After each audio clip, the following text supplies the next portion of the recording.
Born from the minds of Michael Cusack and Zach Hadel come the Smiling Friends, a show so crazy you'd probably question your sanity after every episode. With so much packed in each episode, there's a lot to talk about. So whether you're a diehard fan or just wondering what the heck the show's about, we've got something for everyone as we cover 107 facts about Smiling Friends. Let's get started. Starting with number 1, a sneak peek of the very first episode of the series, Desmond's Big Day Out, aired on April 1st, 2020, 2 years before it would eventually premiere. It was part of Adult Swim's annual April Fool's Day stunt. Number 2, the colors in the logo for Smiling Friends each represent a character in the show. Yellow is for Charlie, pink is for Pim, Alan is red, of course, and then there's green for Glep. Number 3, the blue color in the logo seemingly represents a blue character that was cut from the show. The community refers to this character as the Blue Janitor Dude, and he was originally going to be the 5th staff member of Smiling Friends Inc. Number 4, if you didn't already know, Zach Hadel is known online under his pseudonym Psychic Pebbles.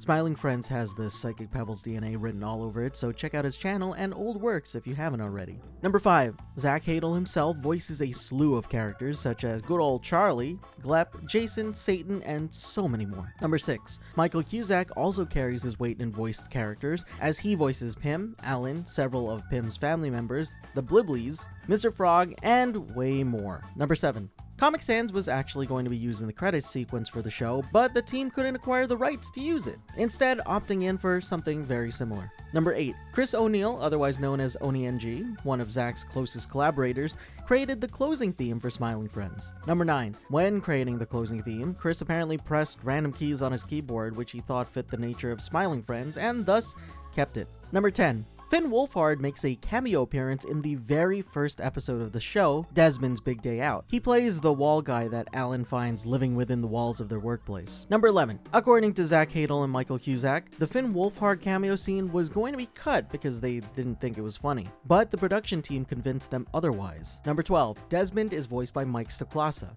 who you might know as the creator of Red Letter Media. Number 13, that point that one of the Bliblies does upon seeing the Smiling Friends and Desmond walk through the door is seemingly an homage to the iconic pointing scene from the sci-fi horror film Invasion of the Body Snatchers. Number 14, the eyes on the dancing alien in episode 1 aren't completely black, but normal eyes, just super dark. Number 15, according to Zach, one of Pim's brothers is stationed in Afghanistan. You can even see a picture of his brother hanging at their house. Number 16, in episode 2, you can see 2 posters starring Mr. Frog. These posters are parodies of the films The Godfather and The Joker, respectively. Number 17, Zach joked around with Chris during an Oni Plays session that he'd add a worm in episode 2 of Smiling Friends, and lo and behold, a tiny worm can be seen in Mr. Frog's personal zoo. Zach's a man of his word. Number 18, Mr. Frog has terrible aim, which you can see when the Smiling Friends are at the firing range. If you pay close attention to the background, Mr. Frog misses like 100% of the shots he takes. Number 19, the recommended videos on the YouTube page seen at the end of the episode range from funny compilations such as Mr. Frog compilation to conspiracy theory videos like The Government is Lying to All of You, Part 17. Number 20. Additionally, at the end of episode 2, Mr. Frog can be seen striking a similar pose to the Jeb Wins meme. Number 21. Episode 3, titled Shrimp's Odyssey, is a reference to Worm Odyssey, a fictional game that Zach Hadel constantly brings up on Oni Plays. To ever have Rumble feature was Worm Odyssey for the SNES. You ever play that one? What are you talking about? I know you're lying. No, that's Worm Odyssey. Worm Odyssey? Yeah, it had Rumble features. Number 22. Speaking of worms are constantly being added to the show, to the point that in the season 2 episode Mr. President, it's revealed that there's a worm society, a collective of worms that secretly run the government. Number 23. When the worms mention that Squiggly Miggly, the political rival to the vice president, died by unaliving himself, it's implied that he was potentially assassinated by Worm Society to sway the election. This is a reference to real-life events where the untimely death of political rivals have been labeled as unaliving themselves, but are thought to have been hits. Number 24. The mention of a 3D printed shoddy seems to also be referencing the late Shinzo Abe, one of Japan's previous prime ministers who passed away due to someone putting together a homemade shoddy and attacking him during a campaign speech. Number 25. Furthermore, the Worm newscasters William and Wendy Worm were voiced by Harry Partridge and Monica Franco, the latter being an editor on Oni Plays and the voice of Vaggie from the Has-Been Hotel pilot, and is part of the production team at Spindlehorse.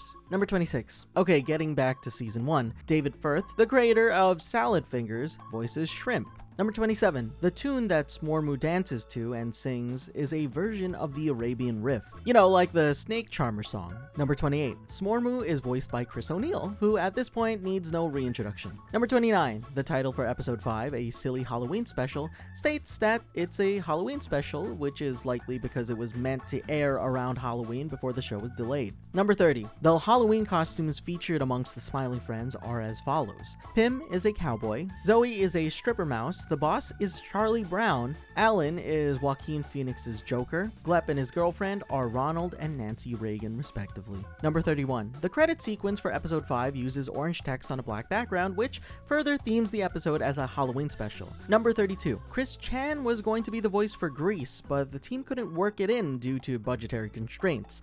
They actually had a very expensive cameo appearance in an earlier episode. The team also knew that Chris would probably have been unable to keep it a secret, so they didn't use him. There's also this other situation where Chris...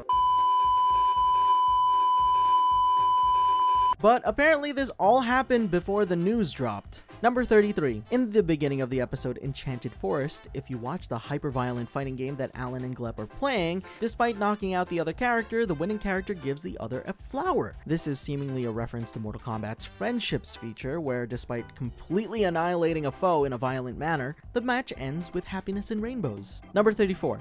The design for Mip in an Enchanted Forest is an homage to the designs from Rankin and Bass's The Hobbit animated series. Number 35. In episode 6, the princess receives a gift from Mip, who turns out to be a stalker. This references a real-life case where an individual by the name of Ricardo Lopez was obsessed with the singer-songwriter Bjork and attempted to attack them. Number 36. The gift, which turns out to be a bomb, looks extremely similar to the explosive device the Unabomber made with his own two hands. Number 37. The goblin scene in episode 6 can also be seen in the episode Mr. Frog, where he's seen auditioning, albeit very shortly, for the role of Mr. Frog's replacement. Number 38. Michael Cusack completely improvised the Ballad of Charlie the Hero song. Number 39. The title for the episode Frowning Friends is an obvious spin on the Smiling Friends show name, which plays along with the theme of the episode, which is evil doppelgangers. Number 40. When Mr. Boss loses his mind due to his failing business, we see that his advisors are Warren Buffett, Mr. Peanut, and Ronald Reagan. Number 41. Later in the scene, Mr. Boss speaks to himself in front of a mirror, which is a parody of the scene of Norman Osborn slowly going crazy in Sam Raimi's Spider-Man film. Number 42. Funny enough, in this Spanish dub, Mr. Boss shares the same dub voice actor as Norman Osborn for those Sam Raimi Spider-Man films. Number 43. According to Zach and Michael, Frowning Friends was the last episode in season 1 to be produced, due to it being extremely difficult. That being said, there were some strange things that happened during the episode, such as Mr. Man turning into DJ Spit, since they couldn't find a way to end that scene, or the Renaissance Men offing Grim and Gnarly because they didn't want the very obvious satellite crushing them. Number 44. DJ Spit was originally going to have pubic hair, but it was censored in the broadcast version of the show. Number 45. According to Zach Hadel, if he knew who censored the hair, they would have been credited as digital pube remover in the credits. Number 46. The title for the episode Charlie Dies and Doesn't Come Back is a play on the trope where characters get killed in shows and literally never come back, since Charlie does not in fact stay dead in this episode. I'm looking at you, Mod Flanders. Number 47. According to Michael Cusack, in this episode, Pim was originally the one to go to hell instead of Charlie. Personally, I also think that Charlie was the better pick because of his personality. Number 48. When Charlie dies, there's a brief moment where James Rolfe appears on screen. If you don't recognize that name, well, it's the angry video game nerd. Number 49. One of the monsters that Charlie passes by in hell bears a strong resemblance to the cacodemons from the Doom video games. Number 50. The last person that Charlie runs into walking on the frozen lake in hell was originally going to say, "Don't forget, you're here forever," which is a reference to the sign Mr. Burns points to in the Simpsons episode, "And Maggie makes 3." The idea was that that person would say it and Charlie would call them out on the reference. This was eventually removed because Zach felt that the joke might fly over too many people's heads. Number 51. We actually get to see Satan's gaming setup in this episode. Firstly, he's clearly using a Blue Yeti microphone. I used to own one of those. 2 monitors is dope. Not to mention, according to YouTuber One Who Speaks in a comment, Satan's got a 120mm all-in-one cooler, triple intakes, and a pretty hefty 2-slot GPU, which looks like a Radeon card. To be expected because he's the devil after all. Number 52. Satan's also seen playing Rust, which is the game that Charlie was also seen playing earlier in the episode, and is still popular to this day. With Satan's attitude, yeah, he fits the vibe. Number 53. It also looks like Satan uses Discord just like the rest of us. I'm assuming the rest of us. Number 54. The character of God in episode 8 was provided by the one and only Gilbert Gottfried. Rest in peace. It was apparently his final voice acting role before he passed away. Number 55. When Satan orders from Salty's, he manages to get burgers and fries, which, if you don't remember, were items discontinued in Salty's attempts at a healthier menu. This implies that the restaurant reverted back to their original menu, or they have a franchise in hell with that original menu. Number 56. The delivery service that Satan uses is Meep Eats, which is a parody of Uber Eats. Number 57. In 2024, as part of Adult Swim's annual April Fool's joke, the episodes Mr. Frog, Shrimp's Odyssey, and Charlie Dies and Doesn't Come Back get official puppet versions. Yes, entire episodes done with puppets. Number 58. A special episode of Smiling Friends, dubbed The Smiling Friends Go to Brazil, was made after season 1 of the show. Number 59. This special episode was originally supposed to air on April Fool's Day 2022, but was unfortunately pushed back to August 12th, 2022. The reason is still unknown. Number 60. When the Smiling Friends block the moving walkway at the airport, one of the passersby looks like an aged blue version of Bart Simpson. Number 61. If you look carefully in the background, one of the characters sitting down at the airport looks a lot like the character from Zach's Psychic Pebbles short, Strong. Number 62. Lyle Rath of Wrath Club and an editor and collaborator of Oni Plays voices the CEO seen in the first episode of Season 2 titled, and I can't believe I'm saying the entire title, Gwimbly Definitive Remastered Enhanced Extended Edition Deluxe 4K Anniversary Director's Cut. Number 63. Count Groxia, Gwimbly's in-game nemesis, is voiced by Josh Tamar, voice actor and frequent co-host on Oni Plays. Number 64. The models for Gwimbly and Count Groxia were created by Hoopo Lee, who is credited by his real name, David Post. Number 65. The character models for Gwimbly and Count Groxia seem to be modeled after characters from the 5th generation of consoles, although I think they lean more towards PlayStation in style. Some mascot characters from those systems include Crash Bandicoot, Spyro, Gex, Croc, and Bubsy. Number 66. In addition to Gwimbly and Count Groxia's visuals, their voices seem to have a filter on them to make them sound lower in quality to match the sound quality of the video game voices from that generation. Number 67. While aesthetically Gwimbly leans more PlayStation in style, at least in my eyes, in-game, Gwimbly shares a lot with Banjo-Kazooie. When we get our first look at Gwimbly's game, we can hear a similar sound font to that of Banjo-Kazooie, with textures to match as well. Number 68. The similarities to Banjo don't end there. Gwimbly's game is also a collectathon, which we find out when Pim mentions how many cans of cream corn he collected in the game when talking to Gwimbly. Number 69. The Gwimbly game that Pim mentions is Gwimbly 3, Gwimbly's Revenge, which seems to be a reference to Banjo-Kazooie, Grunty's Revenge for the Game Boy Advance, which is also the 3rd installment in the Banjo-Kazooie series. Number 70. Despite having a low poly look in the rest of the episode, when Gwimbly records his cameo video, his model is in a much higher resolution. Number 71. On the streaming service that Charlie signed into in this episode, you can spot shows that reference episodes both past and future. Some include The Mr. Frog Show, which is a reference to the episode Mr. Frog, The Death of Salty, referencing who violently murdered Simon S. Salty, Destruction of the Forest, which is about Enchanted Forest, The Mysterious Spamtopia, which references the magical red jewel, aka Tyler Gets Fired, alongside Jimble's Empire of Dirt, which is the next episode, Mr. President. Number 72. When the Smiling Friends visit the headquarters for insane groundbreaking games, one of the TVs is playing footage of Mouse Quest 2, last seen in the episode Shrimp's Odyssey. Additionally, the footage being played is from Shrimp, as Shrimp's username, XXDarkShrimp98XXX, is seen. Number 73. Hanging on the wall of the CEO's office is a dance mat similar to the one that Mr. Boss uses in the episode Frowning Friends, implying that the Dance Dance game was developed by Insane Groundbreaking Games. Number 74. When Pim mentions to Gwimbly that they can crowdfund a new Gwimbly game, this seems to reference Yooka-Laylee, where previous Rare employees crowdfunded the Banjo-Kazooie spiritual successor. Number 75. Other than Count Groxia, Gwimbly visits his friend Mr. Millipede, who he discovered died on May 23, 2021. Mr. Millipede seems to be a reference to Eric Carle, who wrote the children's book The Very Hungry Caterpillar, who had died that very same day in real life. Number 76. Bros. The game seen at the end of the episode is a clear parody of the Smash Bros. Series, with Pim even saying that Gwimbly just needed to join a bunch of other cool characters in a fighting game. The stage they're playing on seems to be a spin on the Battlefield style stage, with music that's very reminiscent of Smash Bros. Itself. Number 77. Gwimbly is the first client who didn't ask the Smiling Friends for help himself, which is noted by Charlie to be against the rules. Number 78. In the episode Mr. President, Pim mentions that Texas oil magnate Ross Perot won the 1996 election, showing that Smiling Friends takes place in an alternate universe. In reality, Perot ran for president in 1992 and 1996, but lost both times. This suggests that in this timeline, Perot won his first attempt, defeating Bill Clinton, who previously appeared in a photo with Mr. Frog,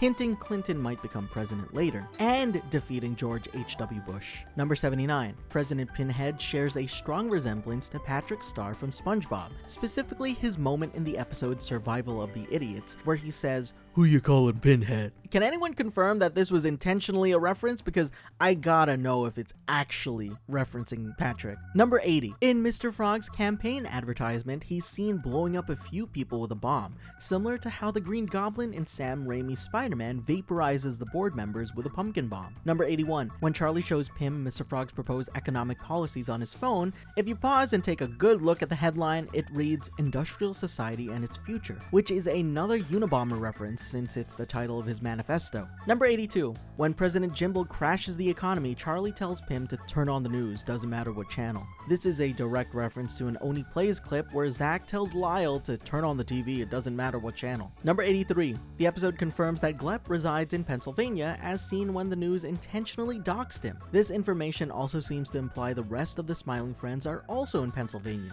This was previously alluded to in the episode Charlie Dies and Doesn't Come Back, when God throws Charlie somewhere towards the east coast of the United States. Number 84. Other hints that the series takes place somewhere in Pennsylvania are the buildings, which are buildings seen in the Philadelphia skyline. Some of these buildings include the Malone Center, 2 Liberty Place, and the Independence Blue Cross building. Number 85. Glep's eye color is listed as green, despite looking very, very black. His sex is also listed as green too. Number 86. The episode A Allen Adventure was nominated for an award at Annecy 2024 under the TV films category. Number 87. The title for the episode was intentionally spelled with a grammatical error, since it should be an Allen Adventure. Number 88. When Alan's landlord shows him a copy of Burnout Revenge, the box art is correct, but the EA logo seems to be missing or just straight up removed. Number 89. Alan's landlord briefly holds up a Dr. Meep, which is an obvious parody of Dr. Pepper. Number 90. When Alan receives the ransom note for his box of paperclips, you can spot a little hint at who sent the note before the big reveal.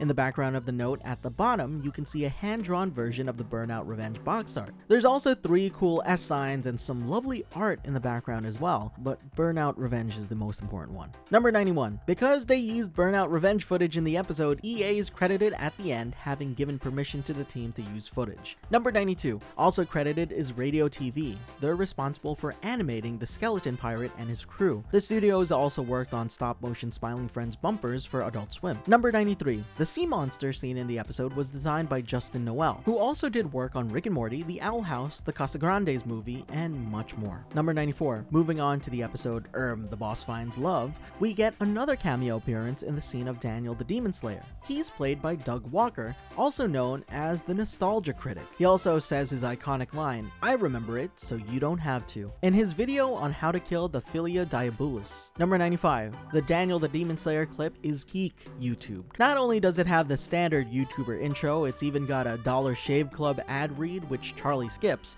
and only mere seconds of useful information before ending with a bunch of call to actions. Anyway, don't forget to like, subscribe, and hit that bell icon. Number 96. The demonology book that contains the information about the Philia Diabolus has Latin text translated from the lyrics of various 2000s pop songs, such as What Took You So Long and Can't Get You Out of My Head. Number 97. Brittany, the Philia Diabolus and daughter of Satan, was a result of a collaboration between Dan Peacock, who provided her design, and Red Minus, who animated her. Number 98. The rough version of the scene where Charlie's recovering from Mr. Boss's jump scare contains an extra character. This character is Sade, who is the animator for this particular scene. They also helped animate the scene of the sea monster from the previous episode. Number 99. According to an interview at San Diego Comic-Con, Michael and Zach have confirmed that they are down to do some anime related stuff and have actually been in discussions about it. While not necessarily Smiling Friends the anime, they've discussed something with the idea of anime. Number 100. In the episode Brother's Egg, Doug Psychotic is played by Joel Haver. Joel also worked on rotoscoping himself as the character Doug Psychotic in the unique style he developed using the Absinthe plugin. He created a whole tutorial on YouTube about it, so go check it out. I'm just glad he's able to flex his talent on here. Number 101. This episode features the second time the Smiling Friends alarm goes off, with the first being way back in Desmond's Big Day Out. Charlie and Pim even remark how they forgot there was even an alarm. Number 102. Episode 6 of Season 2 is titled Charlie, Pim, and Bill versus the Alien, with Bill being featured prominently in the title. However, Bill is barely seen in the episode, dying shortly after being abducted by the aliens. Number 103. Jay Bauman, one of the members of Red Letter Media, voices a space cop. This was likely done as a nod to Red Letter Media's film Space Cop, which was written by Jay Bauman alongside Mike Stoklasa and Rich Evans, with the latter two voicing the two Dubro aliens in the episode. Number 104. At the end of the episode, Charlie and Pim discover that the Earth is flat. Despite this, the Earth on the spaceship's radar is still round. Number 105. In the episode Pim Finally Turns Green, the song that plays during the montage of Pim and Rotten the Snowman having fun is a parody of Wham's Last Christmas. Number 106. Bill Nye makes an appearance in the episode, except he isn't voiced by the real Bill Nye, instead being voiced by Mark M., who also voices Mr. Boss. Number 107. On the official DVD/Blu-ray commentary for Smiling Friends, Zach specifically mentions how Chris sent him a YouTube video that miscredited Mr. Peanut as Egoraptor. This YouTuber that made the video is known as Aulero, and they actually made a video responding to how they were roasted by Zach and Michael. And that's it for this episode of 107 Facts. There are so many more facts about Smiling Friends, and I would love to make another episode, so comment down below what you thought about this episode. Don't forget to like, comment, and subscribe, and hit that bell icon to be notified whenever we upload next. That's all, and remember, Frederator loves you.